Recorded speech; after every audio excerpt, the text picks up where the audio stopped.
Ex-wife tried to run me over when she was caught cheating, then struggled financially while my life improved. This is a long story, but I'll try my best to make this short.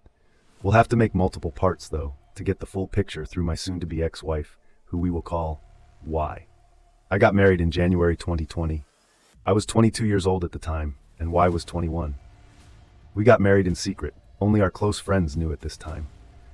We were living on campus at our university in Miami, both coming from 2 counties away where our families lived as well. As soon as we got married, it was a toxic nightmare for starters. She was secretly texting her ex-boyfriend from high school, who we will call Jay. She stated they were just friends now, but this didn't sit right with me, as this person was also her first. I'm not the type of person to go into someone's phone, as I wanted to trust her. However, she started trying her hardest to hide her phone screen from my point of view. Whenever I touched her phone, she would go crazy. At some point, I was able to figure out her passcode and check her messages. However, I wasn't able to find any proof to follow up on this. Fast forward to March 2020, the pandemic hits and everyone is forced to move back home. We were in a weird position as we still hadn't told our families, so we wore our rings in secret. Everything was seemingly okay until the first week of April 2020. She just randomly stated she wanted a divorce. It shattered my heart to hear that, as I cried and begged her to stay. I tried asking, where did I go wrong, or if I wasn't doing enough for her. She just stated she didn't love me anymore and that she wasn't the one for me. For about a week, I was trying my best to save our marriage. I was at her mercy to try to make things work out, but she's extremely stubborn. At the end of that rough week, I decided to finally accept that she didn't want to be with me anymore. It was hard to accept, but I figured we shouldn't drag this along anymore.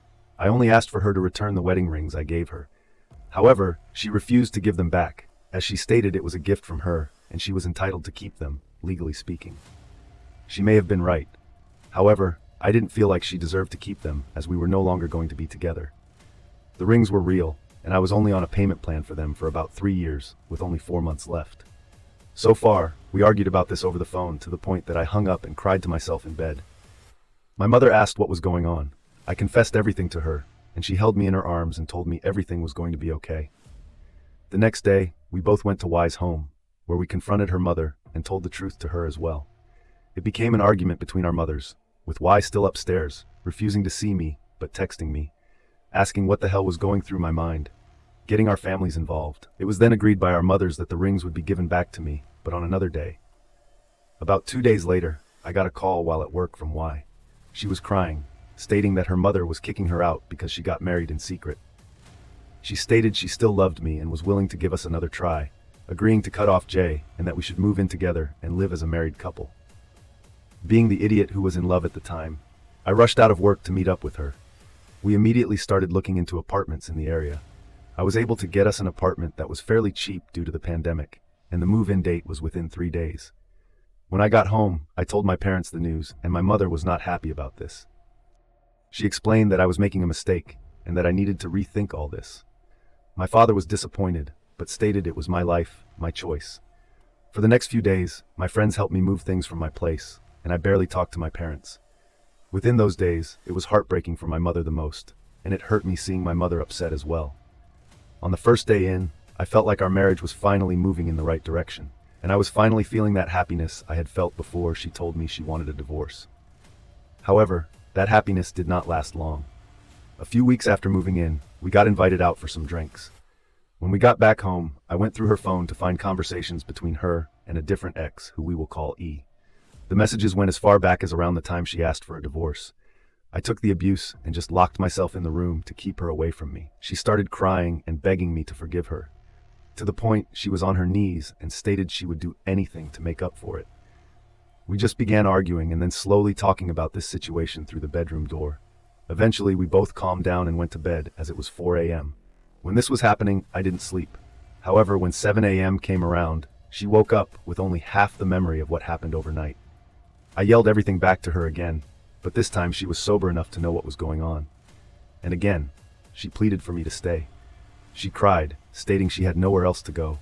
In that moment, I hated her very much as I felt she stole me from my family, my friends, and my life because of what I saw in the messages. There was nothing that stated they had done anything physical, at least from what was texted. However, there were conversations that had sealed tensions, such as her calling E and saying they should make a video together, which I still consider cheating.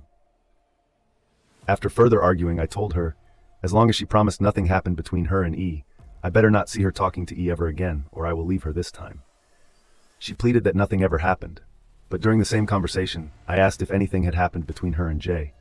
She paused and said no. It was at that moment that made me want to investigate this further. My gut told me this was only the beginning of what was to come next and would turn my world upside down. I'll explain more on this another day. Update. One following my previous post. We are now in May 2020. When I asked if anything happened between her and Jay, she reluctantly responded no, in a way that made me suspicious. To add on a little bit more, when we first moved in April 2020, I was working at a call center about an hour away from our apartment from 8 a.m. to 6 p.m. She was not working due to her job being closed. So I had to start doing Uber Eats, Postmates, and DoorDash, which would usually be from 8 p.m. to 2 a.m. after work or whenever on my days off from work. Also, after the first night we moved in, I was given the cold shoulder from her every night. While I was at work, she would text me cute things such as her repeatedly saying she loves me and waiting for me to come home to cuddle. However, once I got home, she would barely touch me or look at me, which led to my discovery about her and E. Anyways, now we're in June 2020, weeks after the incident. At this point, I'm keeping my distance from her, maintaining my same work routine while also trying to finish college classes online. She was not working yet, but whenever I came home it was never cleaned unless I did it. Around this time she also adopted a mini golden doodle. When we moved, I brought my dog Mosey along with us, who she loved dearly until our doodle came around, also giving him the cold shoulder for the next few months. It's been nothing but the same routine. We tried to talk and go out on dates, but it always ended in silence. I tried to break the ice and see if we could work it out, but she never wanted to express herself. Little by little, I felt my love for her going away, as I became numb to her treatment towards me. That was until October 2020, when she finally opened up to me. She apologized for her treatment towards me over the past few months. We felt like we were both ready to leave the past behind and just focus on us. Now, it was us against the world. This felt more powerful when I caught COVID the following month, where she cared for me the way a wife should. She ended up catching it from me, and once I recovered, I returned the favor. After that, we started acting more like husband and wife. She finally started getting into my hobbies, such as video games, anime, art, and photography, even coming along with me during my late-night deliveries, where we would vibe out to music, and she would help as well. We discovered new things about each other, went on dates, and honestly it felt heartwarming being in her presence. Again, that spark between us was finally coming back. But I still had a secret grudge against her actions, as it was hard to move on from it. All was going well until a few days before Valentine's Day 2021, when I made another discovery. These past months, I still secretly went through her phone every now and then, but honestly, I never found I woke her up from her nap and just straight up confronted her about what I had just read in a surprisingly calm tone. She started crying and apologizing about it. I then stepped out and went for a drive to clear my mind. Many dark thoughts were going through my head, feeling like I had no one to turn to for the next few days. I avoided her actions as much as possible. We still slept in the same bed, but there was no physical touch between us. Now on Valentine's Day morning, I got a couple of nudges from her in a cutesy tone, asking what I planned for her that day. Keep in mind, I was extremely exhausted from work and my deliveries from the whole week. Obviously, I was still heartbroken. She started crying, saying that I hadn't planned anything for her. Once I heard that, I jumped out of bed and began scolding her about how crazy she was to think I would do anything for her after what I had just discovered. I yelled at her, saying she did not deserve anything from me and that our marriage was a total disaster. Now, you may be wondering why I was still here with her.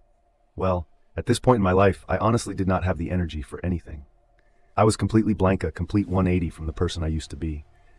I used to be creative, making drawings and paintings, doing photography and videography, and always looking forward to the next adventure. But I was hollow, feeling like, what's the point of life? I know I'm stupid for this, but I just felt like it was easier to hide it from the world. We were already so deep into married life that it felt like there was no going back. Because if I did, then what would I do now? It was a dead end for me. I blamed myself for relying on her to make me happy. Despite also making me the saddest, it didn't mean I forgave her or anything. I just became more numb. After this discovery, we again entered another period of keeping our distance around April 2021. She took a trip to Peru with her grandmother, and honestly, I was a little excited to have the place to myself for a change. I told my friends the news, and they began coming over frequently while she was away, not knowing what I knew. They made me feel like my old self again, doing our old late-night shenanigans and activities like game nights, watching movies, or just hanging out. I loved the happiness I was getting back, even if it was just for a moment. At the same time, the lease on our apartment was up by the end of May 2021. I had been speaking to my father about my possibilities. That same month, my mother went up to Chicago to spend time with family members for the remainder of the year. My dad came up with the idea of letting me and my wife stay at their home while he followed her to Chicago. I agreed, but my wife wasn't so enthusiastic about it. However, I didn't need her approval. It was either this or paying rent twice the price from before for another year. I moved back in with my parents in June 2021. My wife was still in Peru but was returning in the next few weeks. I finally felt at home again, moving back into my old room and seeing the layout that represented my spirited youth. I enjoyed my last few weeks of freedom, but I knew this happiness wasn't going to last forever as my wife finally returned from her trip to Peru. The next part of this story is where things really hit the fan, almost costing me my life. Update 2. So now it's July 2021. My wife and I are living at my parents' home. I started a new job in sales and was able to advance pretty quickly to a supervisor role within 2 to 3 months, which paid well enough to afford my dream car. As for my marriage, we had a steady relationship for the remainder of the year. We had our good and bad moments, but overall, there was still a blank feeling I had. I didn't know what I felt towards my wife, whether it was anger, sadness, or depression. I just felt like the marriage was just existing for no reason. By the start of 2022, there was a bit of reconciliation between us, enough for us to start going out on dates again. We opened up more, but we were still wondering where our marriage stood. Everything was seemingly okay until May 2022, when my life flashed before my eyes. I invited my friends over for a hangout at my parents' place to watch a boxing match. I told my wife about it and stated how it would only be for a few hours and to expect some yelling as we got passionate about sports. She was okay with it. As the fight went on, we kept getting louder and louder to the point where she was angrily. I asked if everything was okay, but she had a very serious look on her face. She angrily pushed me aside before leaving for Chicago. My dad installed outdoor solar lights in the front yard. The way WI's car was positioned, her only way out was through a grass area that had one of these lights. She revved up her car, and before she took off, I tried to stop her from running over the light and asked what was wrong. She paused for about 5 seconds, then stepped hard on the gas and almost ran me over. I jumped out of the way as fast as I could, getting grazed on my knee. She drove off fast, dragging the light beneath her car and scraping the road. I sat on the ground with a surprised look on my face, thinking how she just almost ran me over. My friends helped me up and asked if I was okay. I just looked at them in shock, and they offered their help. I told them just to go home while I went back inside. Shaken up from the moment, I kept calling WI's phone to see why she did what she did. I went inside our room to find her phone on the ground, unlocked. I went through the phone for the first time in months, and it turns out there were still secrets to find out about why. Turns out WI and Jay actually had a continuous affair for months, ranging from March 2020 to October 2020. I finally felt something in my heart and brain to do what needed to be done a long time ago. It was about 2 a.m. I was still freaking out about this incident. I repeatedly called my sister, who lives down the road from me, about what just happened, but with no response. WI returned and tried to enter the home, but I managed to lock the door with an additional lock. I sneaked out to the back and drove over to my sister's house while hyperventilating. WI pursued me. I got to my sister's house and knocked, but WI pulled up in the driveway. I began knocking frantically as my sister and her husband finally opened the door. This caused WI to back off and drive away. I explained the situation to my sister and cried to her about what just happened, and finally opened up about how she cheated on me in the past. It was a hard pill to swallow, but I was ready to finally let this marriage go. I asked her to accompany me back home to make sure WI didn't try to hurt me again. When we got there, WI was already packing up her belongings. I kept my distance for about 5 minutes, then asked her to give me back the rings and the keys. She already expected this, as she had them in her pocket and already gave them to me. She grabbed her suitcase and took our golden doodle with her. My sister and I talked a bit longer, and then she finally went home. That night was a long one for me. I slept at about 6 a.m., only to be woken up about 7 a.m. to knocking on my window from WI. She spent the remainder of the night in her car and asked if I could at least take the golden doodle inside. As much as I wanted to, I ignored her knocking. This went on for about 30 minutes. Later on, I reached out and met up with her to talk about the situation. I finally told her about everything I knew and decided it would be better for us to separate. She cried and begged me to let us work this out, but I was tired of the emotional and physical abuse all these years. The lies, the heartbreaks, everything, as toxic as it sounds. What followed afterward for WI was actually satisfying, as I felt like it was karma for everything she had put me through. I will sound like a jerk in the next part, but I believe I deserve a genuine laugh for once. Update 3. WI moved back in with her mother, but not for long, as she does not get along with her stepfather, and has too much pride to be living under her mother's roof. Again, she ends up finding her own place. On August 22nd, she stated that if I ever wanted to make it work out, I was always welcome to move back in with her. My parents came back from Chicago about a week after we separated. A majority of the furniture in our bedroom was hers, as she made me throw out my items such as my bed and drawers and replace them with hers, as it looked more classy. Besides the bedroom, we had a couch, tables, kitchen appliances, etc., all boxed away in another room in the house. The day she told me she was coming to take her belongings, my father and I left everything out in the driveway, but did not bother to help them move anything into the truck she brought along. Her mother, stepfather, uncle, and 2 aunts, who I would say are not all physically strong people, came to help people. She got through her field of study, which paid well by the hour, but didn't get enough hours. She had too much pride to work a second job, as she felt like this was below her because of this. She struggled to keep up with her rent, electricity, water bill, car payments, insurance, etc. She reached out to me a couple of times asking for money, but I refused to help her, as I felt like her financial problems had nothing to do with me. Why would she try to gaslight me to give her money, saying I shouldn't let our golden doodle suffer along with her, to which I replied that she should go ask her lover for money. I was surprised to learn later on that she told her mother the truth, and her mother took my side and stated she would not be giving her money either. The rest of her family still hated me for not wanting to work it out after she cheated, but their opinions don't matter because none of them are married themselves. Months went by. We were still legally married. She agreed to go half on the divorce fees, but did not have the money during these discussions. She admitted she still had hoped for us to work it out, as she still had love for me and believed I still loved her back. Call me stupid, but I did love her back. However, I just knew I couldn't keep playing this game anymore. Despite everything she's done to me, it was still hard for me to hate her, as this is someone I've grown close with in high school, who's helped me when I was at my lowest point in life and made me happier than anyone else ever could. Yet, she still managed to break me and made me feel like I will never be good enough for anyone ever. Again, we still have each other on social media, and even though she claims to be struggling with money, she always seems to be out every weekend at the clubs. This usually ends up with her drunk texting or calling me, stating she was wrong for how she treated me whenever I post on my IG or Snapchat stories about being out late at night. She's usually the first to see my posts, usually within a minute. She acknowledges that I look happier without her. As of now, I wouldn't say happy, but I do feel like this is freedom.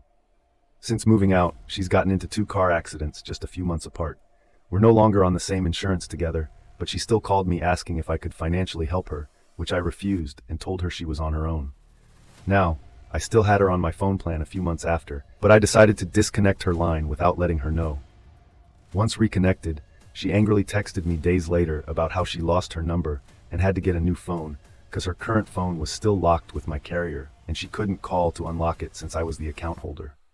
She called me a jerk, and I couldn't help but laugh about it. I have this ex-girlfriend that I ended off on good terms with. We were friends until I got married, where she forced me to cut off my friendship with her out of fear that my ex would try to get with me again. We started hanging out again, and when my ex found out, she swears that I only divorced her to get back with my ex. I had no interest in her after the breakup, only seeing her as a friend at this point. Even after my ex and I separated, I heard from a mutual friend that she tried to get back with E, who now has a girlfriend and a child. She also tried again with J, who now has a girlfriend. She would sometimes reach out to me about how she's still behind on certain bills, would barely eat, almost got evicted twice, and can't afford to care for the golden doodle. If I had to guess, she's most likely getting money from her grandmother. We would still text time to time to figure out a court date, or days where I still had to give some leftover stuff from home. She would always say she would never find a guy like me, and how much she wishes we could try again, and regrets her actions. Part of this made me feel happy for Karma, while the other part made me feel sad about how everything led up to this moment. Around March 2023, we went to court to finally file our divorce. While waiting for our turn, she stepped out and had to cry her eyes out while I just sat there, not knowing what to think. After about 10 minutes, it's finally our turn, and we began signing away. Ever since then, we just now talk with a few texts every once in a while, 1 to 2 weeks, saying what we have left to say. As for myself, I was promoted to manager a month after we separated. I stayed in this position until November 2022. As I was overworked to the point of getting no sleep, I was able to find a better paying job. Now, ever since we parted ways, it makes me feel like she deserves to feel what I felt for 6+ years. I'm an idiot for thinking this way about her, but at least my life is finally going in the right direction, and hopefully continues that way. And she could see how happy I could be without her. Update 4. This is my last post about this. Just for a few clarifications, I had to cut this section out of part 4 to be able to post it. If there are any other questions, I can try to answer them as well. The history of why I dates back to our high school days. There are more details about why I first met, up to the point where we got married. Looking back on it, we always had a toxic relationship. But that's not to say it was all bad, as we had our great moments, as well as for how our boyfriend-girlfriend relationship went, and why I married her. I'll explain that another time if necessary. I appreciate the feedback, both good and bad. Like I said before, I was a dumb crap who thought everything would magically work out. I don't know if I would call this outcome a win for me, but at least I can finally start over now. To the readers that think this is made up, I don't have the time to come up with a story like this. I'm posting my experience as a way for me to get this off my chest. I'm not the best when it comes to expressing myself in person, and Reddit probably isn't the best place to do it. But posting here with other people who had similar experiences has made it easier for me. But thanks for still actually reading all these long posts. Sadly, this isn't my first rodeo. There's a relationship I had before this that broke me and made me who I am today. Sounds dramatic, but that's the best way to put it. I'm open to talking about it one day. Update 5. Today I'm going to court to meet up with my wife, who we're calling. She texted me Monday, June 26th, to remind me we have court today, June 30th. Yesterday, she gave me one more reminder and also asked for a few things I still had left from her. I asked for some things as well. We still have each other on social media, where we still see each other's stories. I don't snoop or anything. I just happen to see it when I'm looking at other stories. I suppose she has a sort of new boyfriend now, or at least is working up to it, as she's been posting text messages between her and the same guy. I don't think it's to get me jealous or anything, but knowing her, she likes the attention from other people, as she did the same thing when her and I were becoming a thing. But I don't feel any jealousy or hate towards her. I'm actually relieved. She's moving on the way I see it. Someone else is taking over my old problems. They have no idea what type of hell they're getting into. All I can say is good luck. They're gonna need it. As for court, I actually feel excited about it. I can continue to move on with my life, and she can finally be out of the picture. She stated that even after the divorce, we can still be friends, mostly because of the golden doodle we have together. Despite me loving that dog, I have to let this all go after we finalize everything. I will block her on everything, so I don't have to see or hear about her again. As for myself, I haven't tried to meet anyone new. I don't really have it in me to try again. The main thing holding me back is the trust issues and my own insecurities. Usually when I've been in a relationship, it's always been the female that made the first move on me, including why I should really change that though. But for right now, my main focus is work and bills that I'm close to paying off. One of my friends is now training me at the gym. So far, I've lost 10 pounds. My friend group and I are going on our summer trip next week. We have multiple locations to drop by within our state. So yeah, life is good so far, and I'll try to update how the court went afterwards. Update 6, sorry for the late update. I've been working overtime like crazy. But today I have time. On Friday, June 30th, we get to the courthouse and wait for our turn with a clerk. After like 3 minutes, we get called, and there's only one chair for us to sit down. I take the chair for myself, and even though I'm not looking at her, I can feel her staring at me hard. She says, "Can I at least sit down?" To which I respond, "Then grab a chair." And she just says, "Whatever," and stands up. We explain the reason for the divorce. We're not fighting for anything, just mode. The clerk was trying so hard not to laugh as we paid the fee. Now we just have one more court date in 1 to 2 months. It was raining when we walked out, so we still discussed a few things. The main thing she asked was if I could watch our golden doodle in August while she goes on her trip out of the country. I said it was not possible for me, and she followed that by saying I'm a deadbeat dog dad and that I will never see him again. Then she left. Here's the kicker. Yesterday she asked if I can watch the golden doodle for today, to which I can't because I work today, even though it's the 4th of July. Also, today is her birthday, so she won't be getting a happy birthday from me. Her family does not celebrate birthdays, especially her mother and stepfather, because they're both Jehovah's Witnesses. Her only real option is her best friend, who's most likely going to do something with her boyfriend rather than with her. So, yeah, now I'm at work waiting 2 more days before vacation. Nothing really different is going on from the last update. Thank you for watching. Subscribe for more.